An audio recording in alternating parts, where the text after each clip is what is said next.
దేవుని నామమునకు మహిమ కలుగును గాక. Heavenly life ministries global prayer tower ఆధ్వర్యంలో జరుగుతున్న ఉదయకాల స్తుతి ఆరాధన కూడికొచ్చిన మిమ్మల్ని అందరినీ ప్రేమపూర్వకంగా ఆహ్వానిస్తున్నాను. యోహాను సువార్త అధ్యయనం చేస్తున్నాము.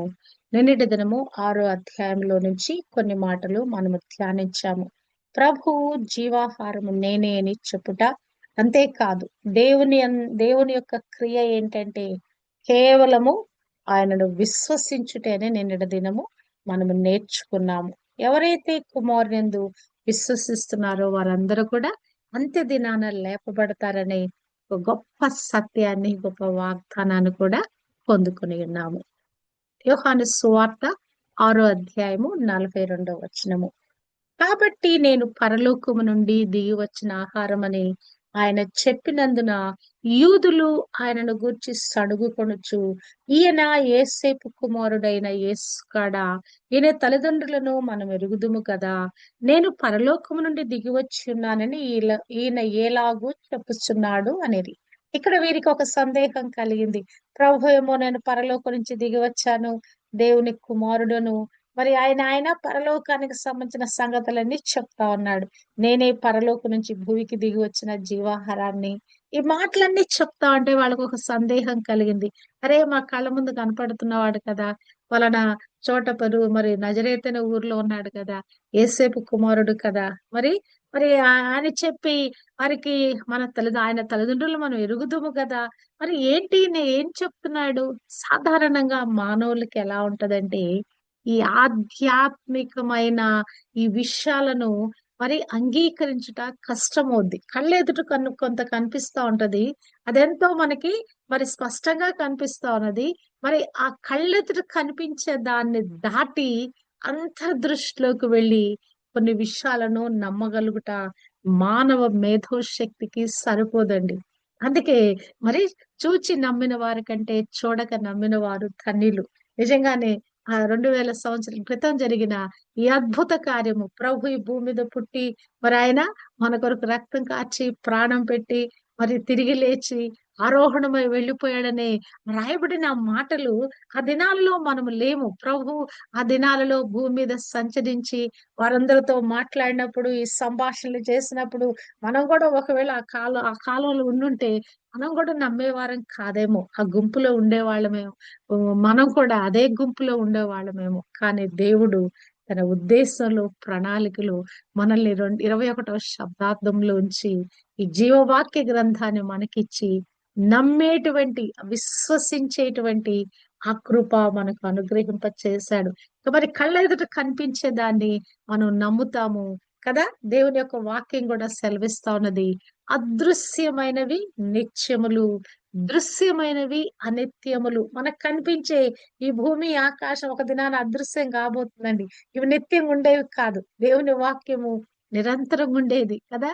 దేవుడు సెలవిచ్చినవి మరి ఆత్మరూపంగా దేవుడు చేసిన కార్యము నిరంతరం ఉండేది. ఇక్కడ వీళ్ళు కూడా మరి ప్రకృతి సంబంధి అయిన మనుషులుగా మరి ఏం చేస్తున్నారు?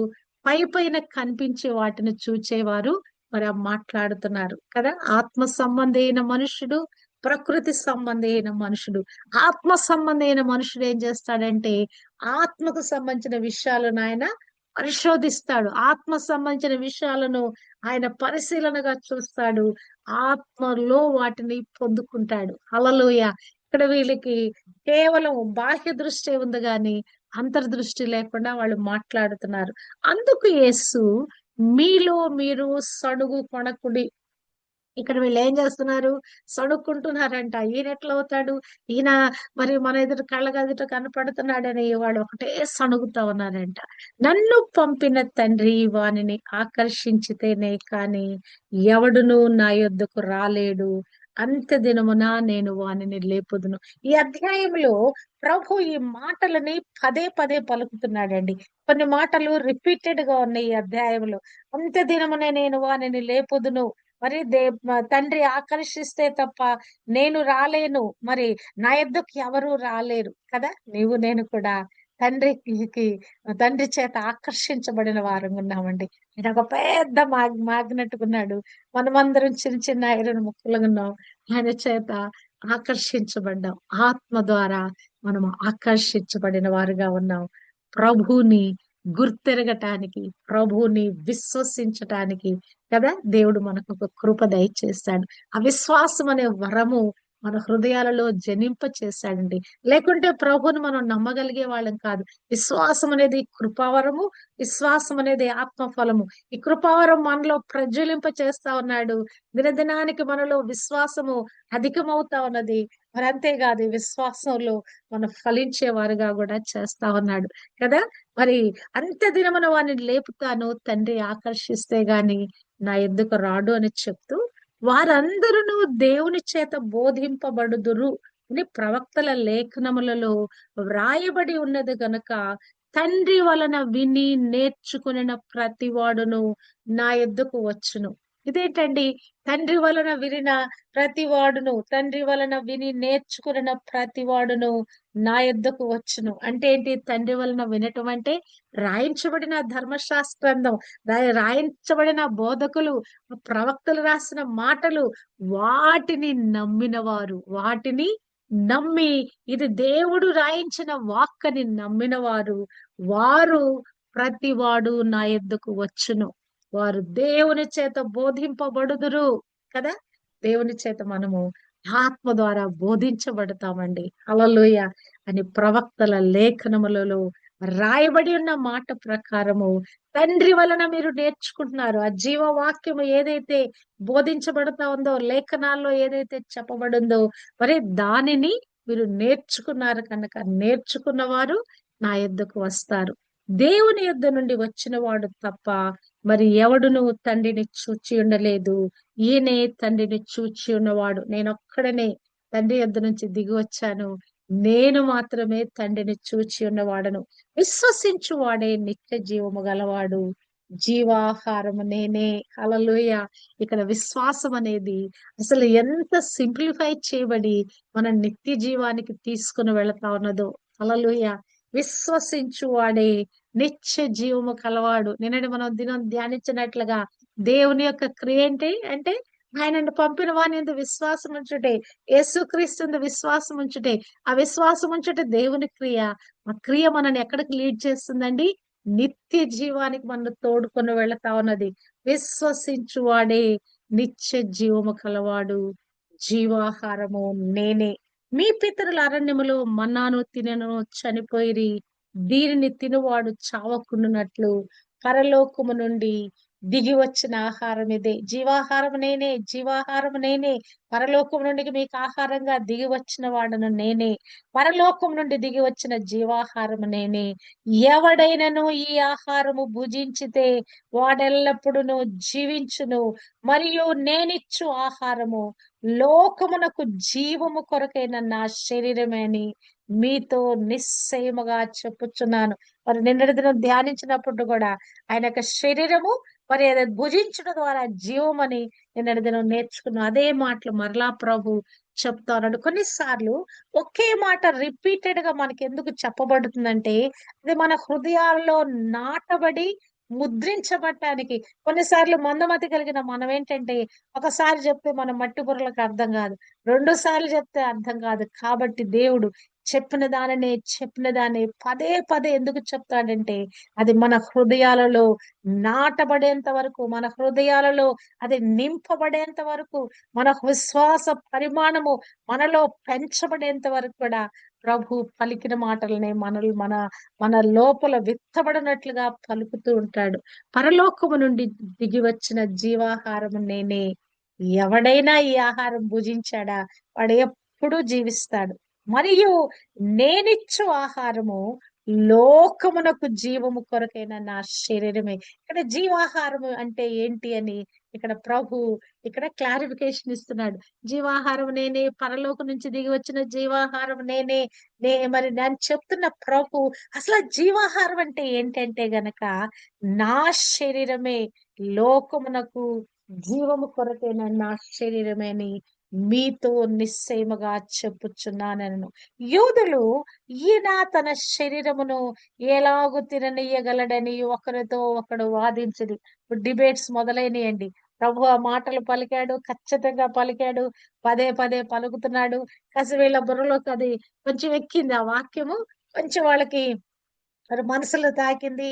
వారి యొక్క బ్రెయిన్స్ పని చేయటం ప్రారంభించినాయి. కానీ ఇక్కడ వాళ్ళకొక గొప్ప సందేహం కలిగింది. అదే ఎలా ఈయన తన శరీరాన్ని ఎలాగ తిననీయగలడని ఒకరిలో ఒకరు వాదులాడుకోవటం మొదలుపెట్టారట. అప్పుడు అందుకు యేసు ఇట్లనెను, మీరు మనుష్య కుమారుని శరీరము తిని ఆయన రక్తము త్రాగితేనే కానీ మీలో మీరు జీవము గలవారు కారు. అసలిక్కడ మరి ఆ యొక్క జీవాహారం నేనయ్యున్నాను. నన్ను తినవాడు ఎన్నటికీ చనిపోడంటే అర్థం ఏంటంటే గనక, నా శరీరము తిని, నా రక్తము త్రాగితేనే కానీ, మీలో మీరు జీవము కలవారు కారు. అయ్యో! ఆయన తన శరీరాన్ని ఎలా తిననీయగలడని ఒక ప్రశ్న వస్తే ఇక్కడ ప్రభు మరొక బాంబు పేలుస్తా ఉన్నాడేమని, నా రక్తము త్రాగితేనే కానీ, మీలో మీరు జీవము కలవారు కారు. ఊహిద్దాం, ఇప్పుడు ఆలోచిద్దాం మనం. అక్కడ ఫ్లెష్ అంటే మాంసం పెట్టబడింది. ఆ పచ్చి మాంసం మనం తినగలమా? ఆ పచ్చి మాంసం రక్తం ఒడుతా ఉంటది. పచ్చి మాంసానికి ఏముంటదండి? మన ఇంటికి ఏదన్నా చికెన్ గాని, మటన్ తెచ్చుకుంటే దాంట్లో ఏముంటది? రక్తం ఉంటది. ఏమ అది మనం ఎంతో శుభ్రంగా ఎంతో దాన్ని బాగా కడిగితే గాని ఆ రక్తపు వాసన పోదు. దానికి ఉప్పేసి కడిగి, పసుపేసి కడిగి ఏదో చేస్తే తప్ప దాని రక్తపు వాసన పోదు. ఆ ఫ్లెషీ ఆ యొక్క ఆ యొక్క శరీరపు ఆ భాగం ఆ ముక్కలో ఏముంటదంటే రక్తంతో నిండి ఉంటది కదా! అరే! ఈ రక్తాన్ని ఎలా తినని త త తాగనివ్వగలడు? ఈ యొక్క శరీరం ఎలా తినగలం? ఈ ఫ్లెష్‌ని రక్తమోడుతున్నాన్ని ఎలా తినగలము అని వారికి ఎంత నిజంగానే ఇప్పుడు ఊహిస్తే మనం ఇప్పుడు మనకి ఈ మాట చెప్పబడినా కూడా ఈ మాట విని దీన్ని నమ్మి జీర్ణించుకోవటం మనకు కూడా కష్టమేనండి. వారికి కూడా చాలా కష్టమైంది. ఎలా ఇది ఎట్లా మేము తినగలమంటే ప్రభు అంటున్నాడు, మీరది తిని త్రాగితే తప్ప మీరు జీవము కలవారు కాదు. నా శరీరము తిని నా రక్తము త్రాగువాడే నిత్య జీవము కలవాడు. అంత్య దినమున నేను వానిని లేపుదును. అసలు అంత్య దినాన నేను లేపుతాను. అది లేపబడ్డ తండ్రి చిత్తమైందంటే ఎలాగున లేపబడతామంటే గనక ఆ శరీరములో, ఆ రక్తములో మనం పాలిభాగస్తులైతే తప్ప, ఆ రక్తము మరి త్రాగిన వాడు తప్ప, ఆ ఆహారాన్ని భుజించిన వాడు తప్ప, ఇక నిత్య జీవానికి ఎవరు వెళ్ళలేడు. ఎవరు వాడు ఏమవుతాడు? అంత్య దినమున నేను వారిని లేపుదును. హల్లెలూయా! చనిపోయినా గూడా లేపబడిన గుంపులో ఉంటాం. నా శరీరము నిజమైన ఆహారమును, నా రక్తము నిజమైన పానమునైనది. నా శరీరము తిని, నా రక్తము త్రాగువాడు నా యందును, నేను వాని యందును నిలిచియుందును. హల్లెలూయా! నిజమైన ఆహారమైందట. నిజమైన పానీయమనంట. అంటే ఇప్పుడు మనము ప్రతిదినం తీసుకునే ఆహారము, తీసుకునేటువంటి తాగేటువంటి నీళ్లు ఇవి నిజమైనవి కావు. మన శరీరాన్నేదో పోషిస్తా ఉన్నాయి, బలమిస్తా ఉన్నాయి. కానీ మన ఆత్మలను రక్షించగలిగిన సామర్థ్యము ఈ లోకంలో ఉన్న ఈ ఆహారానికి, నీటికి లేవు. కానీ నా శరీరము, నా రక్తము అవి నిజమైన ఆహారము, పానమై ఉన్నవి. వాటిని తిన్నారా? వాటిని తాగారా? నేను వాని యందు నిలుతును. హల్లెలూయా! నేను వానిలో నిలిచిపోతాను. మనము ప్రభువులో నిలిచి ఉండేటంటే మనం ఏమనుకుంటాము? దేవుని వాక్యము మనలో నిలిచి ఉండట. ఆ వాక్యంతో నింపబడటాన్ని మనం సాధారణంగా అనుకుంటాము కదా! మరి ఎవడు నా యందు నిలిచియుండునో, నేను ఎవడి యందు నిలిచియుందునో వాడు బహుగా ఫలించును. అంటే ఆ ఫలము ఆత్మలో ఫలభరితమైన జీవితంలోకి మనం రావాలంటే జీవవాక్యము మనలో సమృద్ధిగా నింపబడాలని మనం ఒక అవగాహనలో ఉంటాం. ప్రభు అంటున్నాడు, నా శరీరము, నా రక్తము నా శరీరము తిని, నా రక్తము త్రాగువాడు నా యందును, నేను వాని యందును నిలిచుందును. వాక్య రూపమైన నేను ఎలా ఉన్నాను? శరీర మాంసాల్లో వచ్చాను. ఈ శరీర రక్తాల్లో వచ్చాను. ఈ శరీర రక్తాలను మీరు సేవిస్తే తప్ప మీరు మీలో నేను ఉండను. నాలో మీరు ఉండరు. జీవము గల తండ్రి నన్ను పంపెను గనుక హ్మ్, నేను తండ్రి మూలముగా జీవించుచున్నట్టే నన్ను తినువాడును నా మూలముగా జీవించును. హల్లెలూయా! ప్రభు మూలముగా మనము జీవించుట. ప్రభువుని ఆ యొక్క శరీర రక్తాలను మనము తీసుకొనుట ద్వారా, పాలి భాగస్థులవుట ద్వారా మరి ఆయన మూలముగా జీవించుట, మీ జీవము కదా క్రీస్తు యొద్ద దాచిపెట్టబడి ఉన్నది. హల్లెలూయా. క్రీస్తులో దాచిపెట్టబడి ఈ దినము మన జీవము, మన ఆత్మ మరి ఎక్కడ పరలోకమందు మరి క్రీస్తులో దాచిపెట్టబడింది. ఎలా దాచిపెట్టబడిందంటే ఆయన యొక్క శరీరములో, రక్తములో మన పాలి భాగస్థులయ్యా గనక, రక్తంలో ఏముంటదండి? ప్రాణం ఉంటది. అవునా? ప్రాణంలో ఏముంటది? జీవం ఉంటది. అవునా కదా? ఎప్పుడైనా సరే మీరు గమనించారా? మన శరీరంలో బ్లడ్ తక్కువైపోయినప్పుడు మన ఊపిరి, ఆ శ్వాస అంతా ఆగిపోద్దండి. రక్తము కారేంత వరకి మనలో శ్వాస ఆగిపోతా ఉంటది. మనలో ఉన్న ప్రాణము, ఊపిరి, ఆ ఊపిరిలో ఉన్న శక్తి, సాధారణంగా మనం ఏం చేస్తాం? బలంగా ఊపిరి పీల్చుకుంటాం. కానీ ఈ రక్త పరిమాణం మనలో తరిగిపోయే కొద్దీ మనలో యొక్క ఊపిరి పీల్చుకునే కెపాసిటీ, అంటే ఆక్సిజన్ లెవెల్స్ కూడా మనలో తరిగిపోతాయి. ఇది నేను అనుభవపూర్వకంగా అనుభవించాను. నాకు గైనిక్ ప్రాబ్లమ్ వచ్చింది 2006లో. నాకు తెలీదు.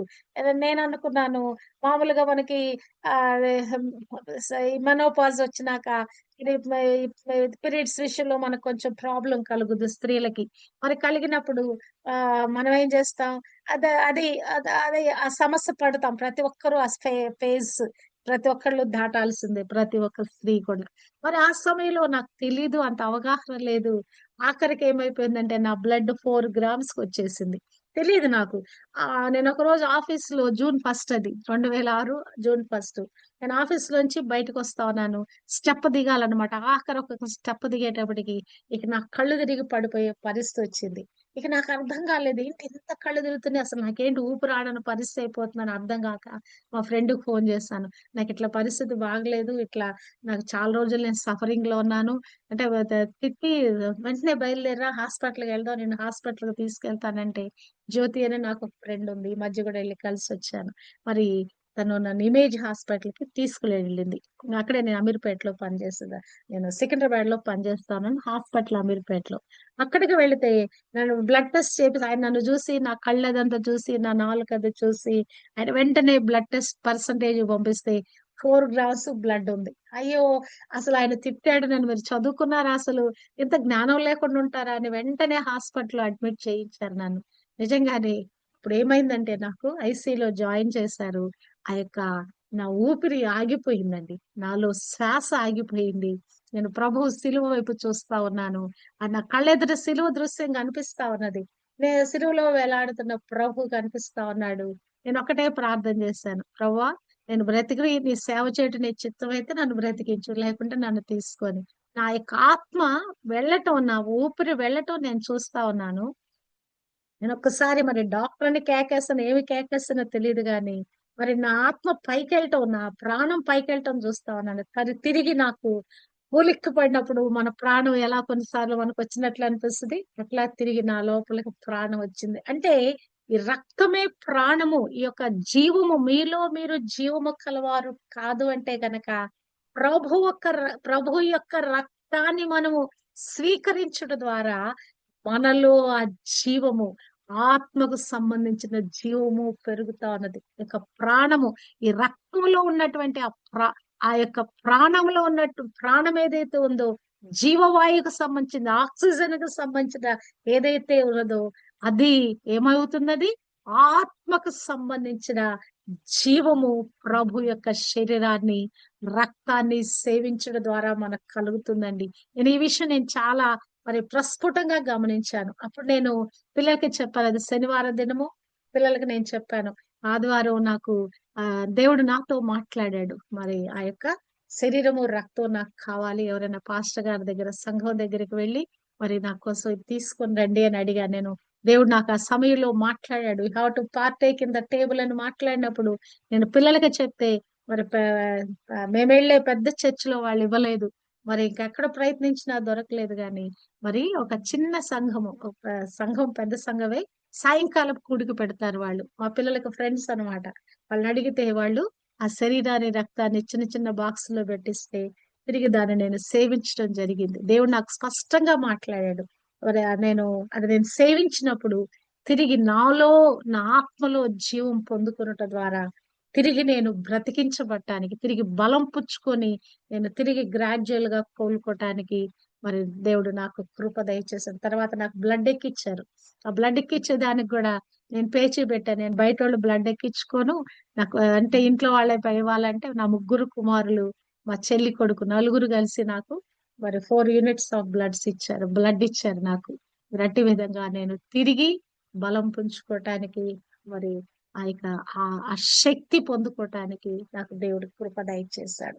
కాబట్టి ఈ యొక్క ఈ ఆహారము తినువాడు జీవము గలవాడు. తండ్రిలో జీవం ఉంది. ఆయన నన్ను పంపించాడు. నాలో జీవం ఉంది. నన్ను తినువాడు నా మూలముగా జీవించును. ఆయన శరీరాన్ని, రక్తాన్ని ప్రతి వారం మనం తీసుకున్నట ద్వారా మనలో జీవం పెరుగుతుందండి. నేను అర్థం చేసుకున్నది అది. మేము ప్రతి వారం ఇస్తాం. ప్రతి వారం నేను బల్ల సిద్ధపరుస్తాను. ప్రతి వారం దాన్ని విరిచి దాన్ని స్వీకరిస్తాం మా సంఘంలో. నాకు అది ఎంత ఆనందమైన కార్యం ఉంటుందో చెప్పొద్దు. నిజంగా నేను ప్రతి ఆదివారం enjoy the presence of the lord. ఆ యొక్క శరీరంని, రక్తాన్ని ఆ సేవించేటప్పుడు నిజంగా లిటరల్ గా నాలోకి ఆ ప్రభు యొక్క శక్తి, ఆ ప్రభు యొక్క దాని ఏమంటారు పరిశుద్ధత నాలో వచ్చినట్లుగా నేను దాన్ని భావిస్తాను. నేను కనుక అవకాశం ఉన్నప్పుడల్లా ప్రభు బలలో పాల్గొనండి. అది మన జీవితాన్ని, మన యొక్క ఆత్మీయ జీవానికి అంతేకాదు మన శరీరానికి కూడా అదెంతో శక్తి, బలము అనుగ్రహింప చేస్తుంది. ఇదే పరలోకము నుండి దిగి వచ్చిన ఆహారము. పితరులు మన్నాను తినియు చనిపోయినట్టు కాదు. ఈ ఆహారము తినువాడు ఎల్లప్పుడూ జీవించునని నిశ్చయముగా మీతో చెప్పుచున్నాను అనెను. హల్లెలూయా. ఈ ఆహారము తినేవాడు, పితరులు తిని చనిపోయారు, మన్నాను తిని చనిపోయారు. కానీ మరి ఇప్పుడు మరి ఈ ఆహారము తినువాడు ఎల్లప్పుడూ జీవించునని నిశ్చయముగా మీతో చెప్పుచున్నానని ప్రభు చాలా సార్లు నిశ్చయంగా చెప్తున్నాను, నిశ్చయంగా చెప్తున్నానని కొన్నిసార్లు చెప్తాడు ఆయన. అంటే మామూలుగా చెప్పుకుంటూ పోతాడు. కొన్ని విషయాలేమో నిశ్చయంగా చెప్తున్నా, అంటే ఖచ్చితంగా జరిగే విషయాలంట. ఆయన మాట పలికిన మాట ఖచ్చితంగా జరుగుద్ది. కానీ దాన్ని నిశ్చయంగా చెప్తున్నానంటే అది మనం ఖచ్చితంగా అనుసరించి తీరవలసిన మాట అన్నమాట. మనం జరిగించాల్సిందే. ఆ కార్యం మనం పొందుకొని తీరాల్సిందే. ఈ ఆహారము తినువాడు ఎల్లప్పుడూ జీవించును. పితరులు అమ్మ నాన్న తిని చనిపోయారు గాని నేనిచ్చే ఆహారం మరి లోకమునకు జీవము కొరకైన ఈ ఆహారము, మీ ఆత్మలకు జీవము కొరకైన ఈ ఆహారము తినువాడు ఎల్లప్పుడూ జీవిస్తాడు. అంటే నిత్య జీవంలో మనం జీవించటం అంటే ఇప్పుడు జీవిస్తున్న ఈ జీవితం కంటిన్యూ అయిపోద్ది. మన ఆత్మ అసలు చావు లేకుండా నిరంతరము జీవిస్తానంటది. మన శరీరం వంటికి మన్నైపోవచ్చేమో కానీ మన ఆత్మ నిరంతరము జీవించునంట నిత్య జీవంలోకి మనం వెళ్ళిపోతాం. హల్లెలూయా. కాబట్టి ప్రభు శరీరంలో, రక్తంలో వీలైనంత వరకు కూడా మనం పాలుభాగస్తులు అవుదాము. ప్రభు శరీరాన్ని రక్తంలో తీసుకుంటున్నప్పుడు మనకు కూడా ప్రభు యొక్క యవ్వన బలం వచ్చేస్తుందండి. నిజంగా దాన్ని మనం అనుభవిస్తున్నప్పుడు, తీసుకుంటున్నప్పుడు మనకు అనుభవం కలుగుద్ది. ఆయన ఎవరైనా 33.5 సంవత్సరాల నవ యవ్వనకుడు, మరి ఆయన నిండు యవ్వనంలో ఉన్నవాడు. ఆ రక్తం యవ్వన రక్తం, అది ఆ ప్రభు కార్చిన రక్తము, నిర్దోషమైన నిష్కళంకమైన పరిశుద్ధమైన యవ్వన రక్తం, కార్చబడిన రక్తము కదా. ఆ రక్తాన్ని మనం తీసుకుంటున్నప్పుడల్లా, ఈ శరీరాన్ని మనం తీసుకుంటున్నప్పుడల్లా మన లోపల ప్రభు యొక్క ఆ యొక్క యవ్వన బలం మనలోకి వచ్చేస్తుందండి. మనలో ఉన్న అనారోగ్యాలన్నీ పటాపంచలైపోతాయి. రాయబడిన మాట యెషయా 53:5లో ఆయన పొందిన గాయముల చేత మీరు స్వస్థత నొందుతారు అని రాయబడిన మాట.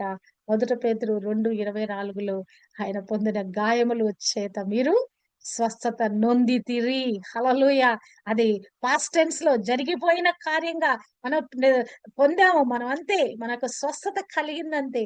అది ఎప్పుడైతే మనము ఆ శరీర రక్తంలో పాలుభాగస్తులు అవుతున్నామో మన శరీరంలో ఉన్న రుగ్మతలన్నీ కూడా వెళ్ళిపోతా ఉంటాయండి. పటాపంచలు అయిపోతా ఉంటాయి. ఆ రుగ్మతలన్నీ కూడా మన లోపల నుంచి అవన్నీ కూడా మన శరీరములో జీవకణాలు ఉద్భవిస్తాయి. మన శరీరము నూతనత్వం సంతరించుకుంటది. ఎప్పుడైనా ఆదివారం సిక్కి గుండి ఆరాధనకు వెళ్ళండి, మందిరానికి వెళ్ళండి. కానీ తిరిగి వచ్చేటప్పుడు ఎంత బలం ఉంటదంటే, వెళ్ళేటప్పుడేమో ఈసురోడుతున్నటువంటి ముఖాలతోటి, నీరసంతోటి ఆ మందిరంలోకి వెళ్ళినా కూడా తిరిగి బయటకొచ్చేటప్పుడు దేవుని యొక్క ఆ యొక్క ఆత్మ చేత, దేవుని యొక్క జీవము చేత, దేవుని యొక్క బలము చేత, దేవుని యొక్క మహిమ చేత, సంతోష ఆనందాల చేత మనం బయటకొస్తాం. మందిరంలో నుంచి బయటకొచ్చినప్పుడు నా యొక్క అనుభవం ప్రతి ఆదివారం కూడా, ఆదివారం బయటకొచ్చేటప్పుడు నా హృదయమంతా ఉప్పొంగిపోతున్నట్లుగా ఆయన సన్నిధిలో నిత్య సుఖములు కలవు కదా! ఆయన సన్నిధిలో సంపూర్ణ సంతోషము కలదు. ఆయన కుడి చేతిలో నిత్య సుఖములు కలవు. కనుక ప్రభు యొక్క బిడలంగా, క్రైస్తవులంగా, క్రీస్తును నమ్మిన వారంగా ఈ శరీర రక్తాల విషయంలో మనం ఎంతో శ్రద్ధ వహిద్దాం. వీలైనంత వరకు ఆ మనకి అవకాశం ఇవ్వబడిన కొలది మనం అందులో పాలిభాగస్తులవుదాం.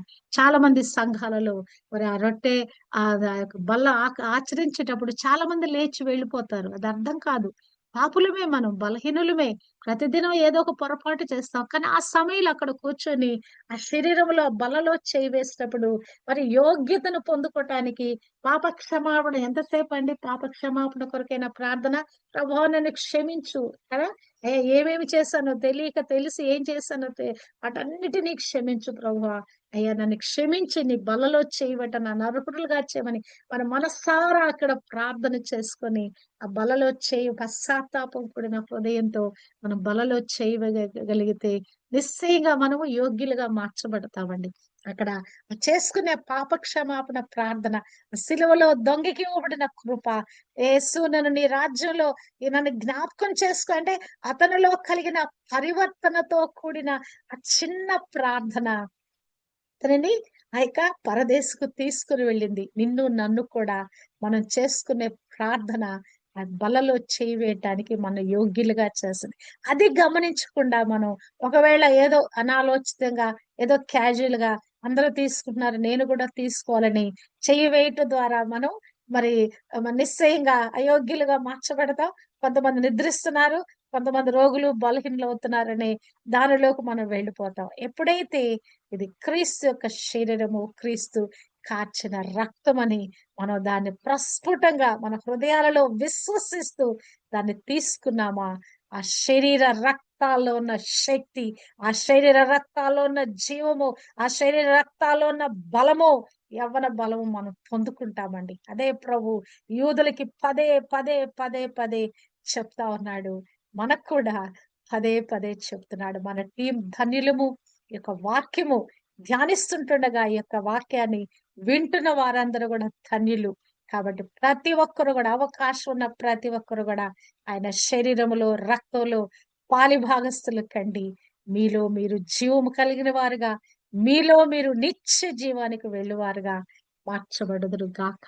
అట్టి కృప మనందరికీ, మన కుటుంబాలలో ఉన్న ప్రతి ఒక్కరికి దేవుడు దయచేయును గాక, అనుగ్రహించును గాక.